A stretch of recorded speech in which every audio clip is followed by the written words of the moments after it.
खास खबरों के इस बुलेटिन में आपका स्वागत है। मैं हूं आंचल सिंह और आप देख रहे हैं PR इंडिया न्यूज, पब्लिक की बात पब्लिक के साथ। तो आइए शुरू करते हैं खास खबरों का सिलसिला।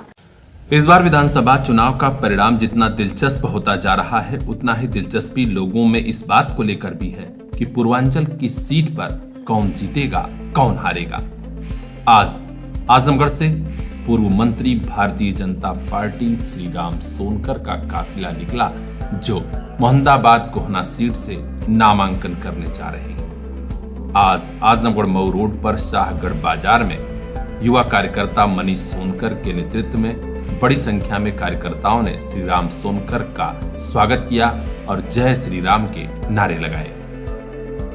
अपने शाहगढ़ आवास से निकले पूर्व मंत्री श्री राम सोनकर शाहगढ़ तिराहा स्थित मंदिर पर भी रुके और वहां दर्शन पूजन करने के बाद मोहम्मदाबाद कोहना के लिए रवाना हुए। इस दौरान स्वागत करने वालों में मनीष सोनकर ने कहा कि भारतीय जनता पार्टी ने 5 साल तक विकास कार्य किए हैं और उसी की बदौलत एक बार फिर सरकार बनने जा रही है।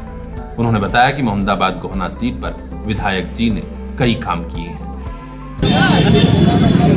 आज विधायक जी का, हमारे विधायक जी श्री राम सोनकर जी का जो नामांकन है और हम लोग इस चौराहे पे खड़े हैं उनके स्वागत के लिए।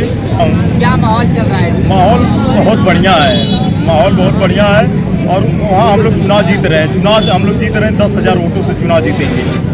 अगर विकास कार्यों की बात की जाए, जैसे विधायक रह चुके हैं राम सोनकर, क्या विकास कार्य, क्या उस एरिया में क्या उन्होंने विकास किया? विकास तो बहुत कुछ हुआ है। वहाँ ऑक्सीजन प्लांट लगा है, हाईडील है बनी हुई है। गुरुद्वारा पे विधायक जी ने 50 लाख अपनी निधि से वहाँ दिया है और करहा में भी है और मोहम्मदाबाद में चौतरफा विकास जो रोड बनी है सब उन्हीं के कार्यकाल में और उन्हीं के शासनकाल में बनी है। और विधायक जी का सबसे जरूरी काम है कि जनता के बीच रहना। वो हमेशा जनता के बीच रहे हैं और रहते हमेशा रहे हैं। इस बार भारतीय जनता पार्टी के चुनाव और उसके प्रचार में एक खास बात देखने को मिल रही है कि हिंदू के साथ कुछ मुस्लिम परिवार भी भाजपा के साथ खड़े हो गए। सागर तिराहे पर भी सैयद जमशेद खड़े थे भाजपा प्रत्याशी श्री राम सोनकर के साथ। जब उनसे पूछा गया तो उन्होंने कहा कि श्री राम सोनकर जी निहायत अच्छे इंसान हैं। पिछले 5 साल से मैं देख रहा हूं कि जनता के साथ, गरीबों के साथ वे हर समय खड़े रहते हैं। उनके द्वारा किए गए काम और सरकार के अच्छे काम ही जनता देखती है और इस बार इसी पर वोट करेगी।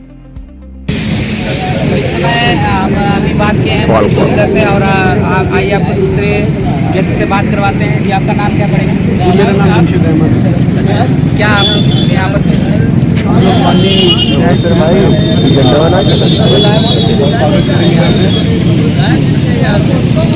क्या माहौल चल रहा है? माहौल बहुत ही बढ़िया है और बहुत ही अच्छा रहा है। मेन चीज उनके ऐसा इंसान होना बहुत मुश्किल है और वो इंसान बहुत अच्छा है। मतलब कोई भी अपने दरवाजे पे आज तक जो भी आया है, चाहे वो गरीब तबके का रहा हो, चाहे जैसा भी रहा हो, सबके लिए मदद की है और सबके साथ खड़े रहे हैं। कोई निराश होकर इनके दरवाजे से आज तक नहीं गए। जैसे कहा जाता है कि सारी योजनाएं हैं, तो आप लोग भ्रमण किए हैं क्षेत्र में, किन योजनाओं का लगभग लोगों को लाभ मिल चुका है? लगभग जितनी भी उपलब्धियाँ मिलनी चाहिए थी वो हमारे क्षेत्र मोहम्मदाबाद को मिली है। जो भी मतलब जो भी रहा स्वागत करने वालों में मनीष सोनकर के अलावा सूरज सोनकर, अतुल सोनकर, गौतम सोनकर, ऋतिक, सलमान, विशाल जायसवाल समेत बड़ी संख्या में भारतीय जनता पार्टी के कार्यकर्ता मौजूद रहे। हमारे ब्यूरो चीफ विक्रांत राव की खास report, PR India news. Azamgarh की सगड़ी विधानसभा की सीट समाजवादी पार्टी जीत रही थी, लेकिन ऐसे प्रत्याशी का ऐलान कर दिया कि अपनी पार्टी के ही कार्यकर्ता खफा हो गए। तमाम कार्यकर्ता लगातार HN सिंह पटेल का पुतला फूंक रहे हैं और उन्हें बाहरी प्रत्याशी बताकर कहा जा रहा है कि यहीं के किसी नेता को, कार्यकर्ता को टिकट दिया जाता तो बड़े पैमाने पर, बड़े बहुमत से सगड़ी में सपा की जीत हो जाती। आप देख सकते हैं आज भी सगड़ी विधानसभा क्षेत्र के कई बाजारों में चट्टी चौराहों पर सपा प्रत्याशी HN पटेल का पुतला फूंका जा रहा है। मुर्दाबाद के नारे लगाए जा रहे हैं और वापस जाओ की गूंज सुनाई दे रही है। पार्टी के स्थानीय नेताओं का कहना है कि हम लोगों की उपेक्षा हुई है, जो हमारे बीच 5 साल से 10 साल से काम कर रहा है उसे टिकट नहीं दिया जा रहा है, जबकि बाहरी प्रत्याशी हमारे ऊपर थोपा जा रहा है। ऐसे में समर्थकों और कार्यकर्ताओं का उत्साह कैसे रहेगा?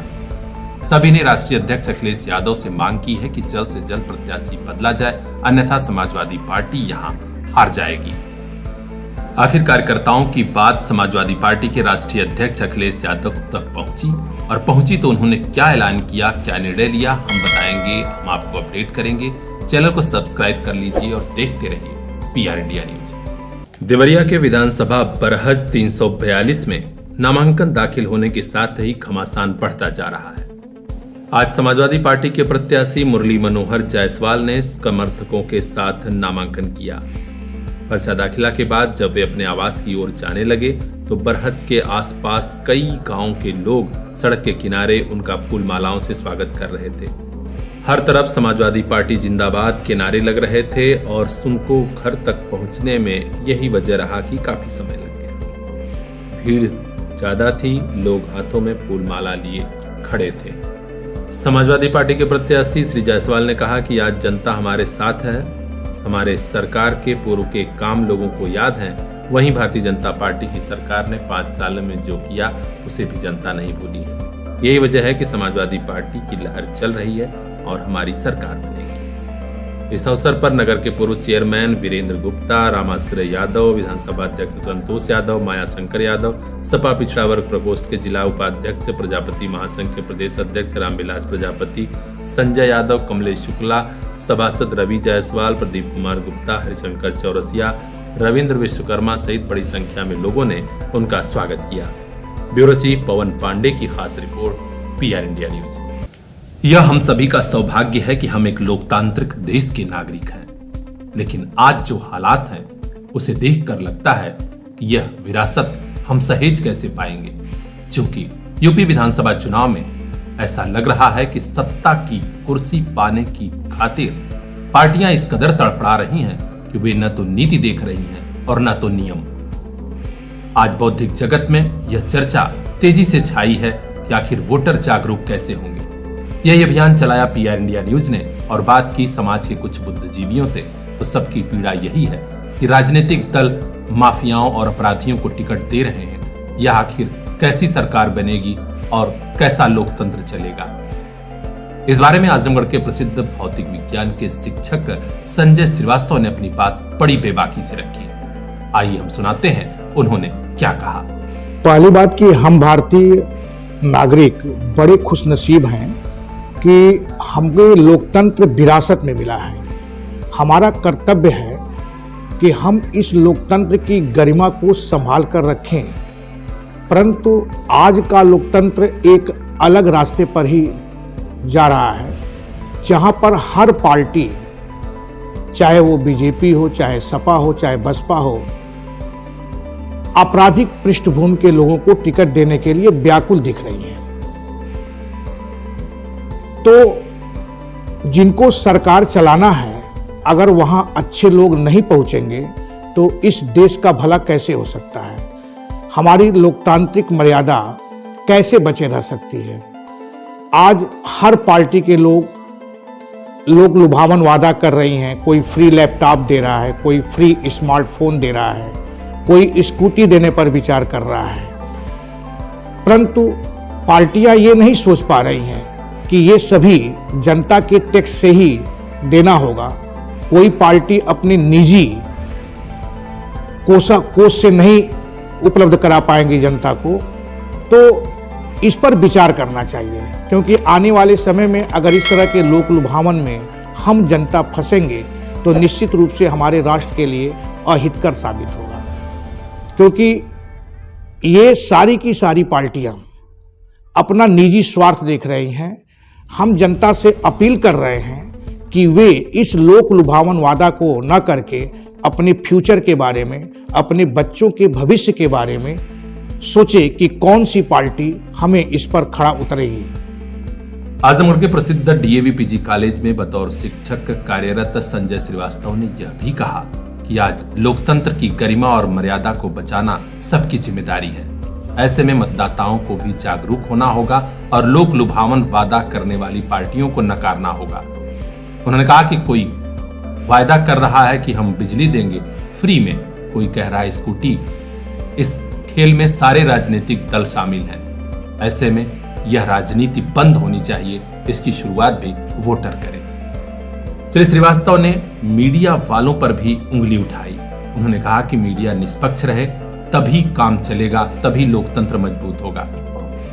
दूसरी बात कि आज मीडिया भी, कुछ गोदी मीडिया है, कुछ एंटी गोदी मीडिया है, इस पर विचार नहीं कर पा रही हैं। वो एक राजनीतिक मानसिकता के शिकार होती पाई गई है, जो कि एक देश, एक राष्ट्र के लिए ऐसा करना संभव नहीं है, ऐसा सोचना भी संभव नहीं है। अगर एंटी गोदी मीडिया के लोग आते हैं तो उनके दिमाग में एंटी गोदी मीडिया बैठी हुई है। तमाम चैनलों पर आज डिबेट हो रही है, लेकिन हर पार्टी के लोग अपनी अपनी बात करके दूसरे को अपमानजनक शब्दों का प्रयोग कर रहे हैं, जो कि नहीं करनी चाहिए। बल्कि मीडिया को भी ये पूछना चाहिए कि हमारा देश कैसे तरक्की करेगा, इस पर आप अपना विचार प्रकट करिए। धन्यवाद। निश्चित तौर पर आज यूपी विधानसभा के चुनाव में सत्ता पाने की खातिर तड़प रही राजनीतिक पार्टियां कुछ भी करने को तैयार हैं। ऐसे में लोक लुभावन वादा करने वालों से आपको भी सावधान रहना होगा। अच्छे प्रतिनिधि चुनिए, ईमानदार प्रतिनिधि चुनिए, जो कल आपका और आपके समाज का भला कर सके। आलोक तिवारी की खास report, PR India news. Azamgarh के समस्त छात्र छात्राओं और अभिभावकों को ज्ञान की देवी मां सरस्वती के महापर्व वसंत पंचमी की हार्दिक शुभकामनाएं। केमिस्ट्री वाले राहुल सर, आजमगढ़ वाले राहुल सर। जी हां, CBSE व यूपी बोर्ड 11-12 के अलावा BSc first year, second year व फाइनल ईयर की शानदार कोचिंग राहुल सर की। पुराना पावर हाउस के सामने, रैदोपुर, आजमगढ़। तुरंत कांटेक्ट कीजिए नए बैच के लिए 9889470062। कुछ बनने की ख्वाहिश है तो बनकर दिखाइए, बेवजह अपना समय मत गवाइए। राहुल सर, आजमगढ़। जिनके ऊपर बेसिक शिक्षा को सुधारने और संवारने का जिम्मा था, वे अपना ही कार्यालय नहीं सुधार पाए। आखिर वे बेसिक स्कूलों की कायाकल्प योजना का क्या निरीक्षण करेंगे, जब अपनी बदहाली का ही कायाकल्प नहीं कर पाए। जी हां, हम बात कर रहे हैं आजमगढ़ के कोयलसा BRC की, जो बेसिक शिक्षा विभाग की शाख को ही बट्टा लगा रहा है। लाख प्रधानमंत्री जी और मुख्यमंत्री जी ने स्वच्छता अभियान चलाया हो, लेकिन इस BRC पर कूड़ा और करकट ही यहाँ की खास पहचान है। आप देख सकते हैं, भवन तो जर्जर है ही, शौचालय में दरवाजा तक टूटा है। इतना ही नहीं, किताबों का अंबार अभी तक लगा हुआ है। हालांकि यहाँ के कर्मचारी बताते हैं, ये पुस्तकें स्कूलों की लाइब्रेरी की हैं, जो भेजी नहीं जा सकी। आखिर यहाँ की दुर्व्यवस्था कैसे सुधरेगी? क्योंकि बगल में पूर्व माध्यमिक विद्यालय भी है। यहाँ बच्चों का, अभिभावकों का और पूरे ब्लॉक के शिक्षकों का आना जाना होता है। वे यहाँ से क्या सीखेंगे? इस सवाल का जवाब जानने के लिए जब खंड शिक्षा अधिकारी कोयलसा श्वेता मौर्य से बात करने का प्रयास किया गया, तो पता चला कि मैडम कार्यालय में मौजूद नहीं है। आरोप तो यही है कि वे अक्सर गैरहाजिर रहती हैं। बहरहाल वहां के स्टाफ ने बताया कि आज मैडम कोविड वैक्सीनेशन ड्यूटी के चलते किसी गांव में गई है। सवाल यही है कि क्या शिक्षा विभाग के इन अफसरों को अपने ही कार्यालय की बदहाली दिखाई नहीं देती?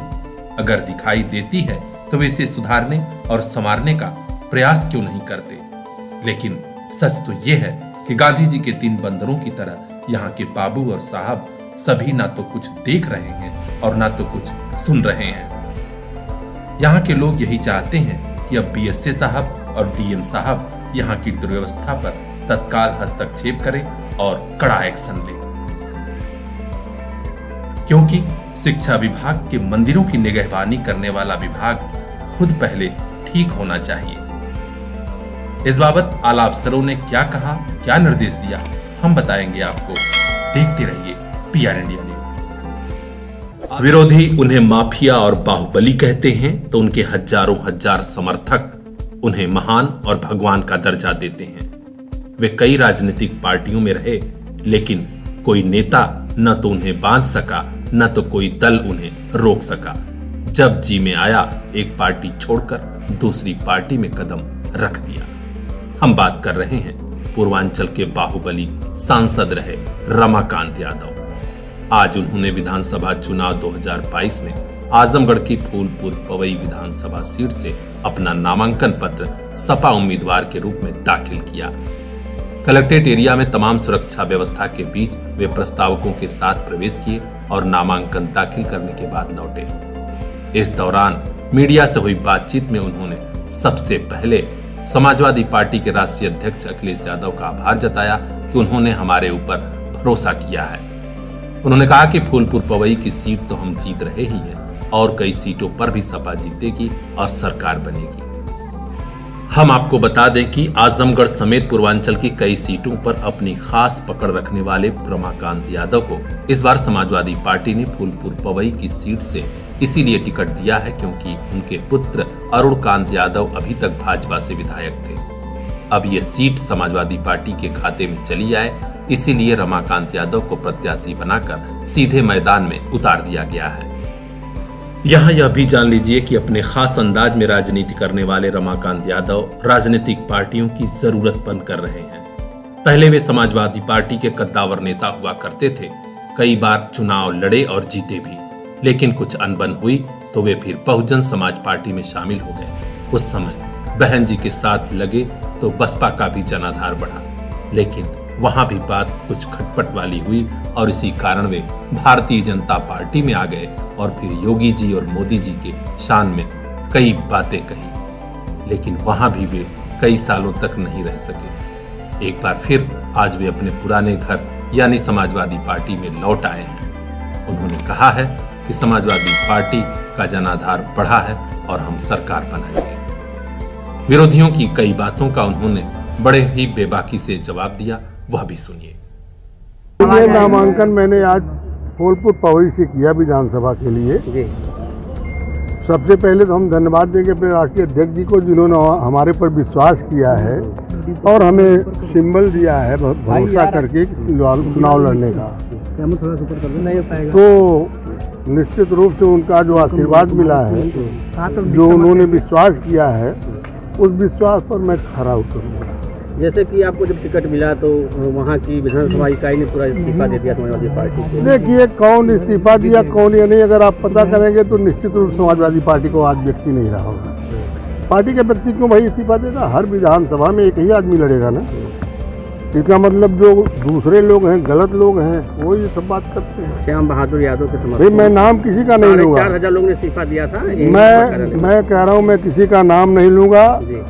जो लोग पार्टी में आस्था नहीं रखते वो लोग दिए होंगे। लड़ाई को क्या कहेंगे, किस तरीके की लड़ाई चल रही है वहाँ आपकी? अच्छा, हम लड़ाई के बारे में क्या कहें, जब पूरे प्रदेश में एक तरफ से समाजवादी पार्टी गठबंधन की सरकार बनने जा रही है, एक तरफ से अब ये देखिए 10 तारीख को चुनाव हुआ कल, एक तरफ से सब सीटें जीत रहे हैं पश्चिम में हम लोग। जी आज जो नामांकन दाखिल किया उसमें संपत्ति वगैरह के ब्यौरा मांगा गया, क्या सब कुछ दिए हैं। तो मुकदमे की संख्या बताई गई? मुकदमा 3 है मेरे ऊपर, तीनों थाना घेराव का है। तीनों थाना घेराव का मुकदमा है और कोई मुकदमा नहीं है। वो भी जो मुकदमा किया है थाना इंचार्ज लोगों ने किया है, न कि किसी पब्लिक ने किया है। अच्छा, फूलपुर विधानसभा क्षेत्र में आपके नज़र में कोई और विकास के काम जो अभी तक नहीं हो पाए, जिसको आपने सपना आपका हो? भाई देखिए, फूलपुर विधानसभा मैं तो इधर जो है 2009 से चलाया। मेरी लोकसभा बदल गई थी, श्याम बहादुर जी थे, हमारे बेटे अरुण जी भी थे, उसके पहले भी अरुण जी थे। जो भी काम हुए हैं, जो बचे हुए हैं, निश्चित रूप से उसको हम पूरा करेंगे हर तरह से। चाहे शिक्षा का क्षेत्र हो, चाहे बिजली का हो, या सड़क का हो, या जो भी समस्याएं हैं, बिजली, शिक्षा, मार्ग, रोड, पुल, पुलिया, जो भी अधूरा है उसको पूरा किया जाएगा सरकार बनने के बाद। कल निषाद पार्टी के राष्ट्रीय अध्यक्ष आए थे, उनका दावा था कि आजमगढ़ की सभी 10 सीटें हम जीतेंगे। अरे भाई, मुंगेरी लाल के सपने कोई देखे तो हम क्या करेंगे। आजमगढ़ के समस्त छात्र छात्राओं और अभिभावकों को ज्ञान की देवी मां सरस्वती के महापर्व वसंत पंचमी की हार्दिक शुभकामनाएं। केमिस्ट्री वाले राहुल सर, आजमगढ़ वाले राहुल सर। जी हाँ, सीबीएसई व यूपी बोर्ड 11-12 के अलावा BSc first year, second year व फाइनल ईयर की शानदार कोचिंग राहुल सर की। पुराना पावर हाउस के सामने रैदोपुर आजमगढ़। तुरंत कांटेक्ट कीजिए नए बैच के लिए 9889470062। कुछ बनने की ख्वाहिश है तो बन कर दिखाइए, बेवजह अपना समय मत गवाइए। राहुल सर, आजमगढ़।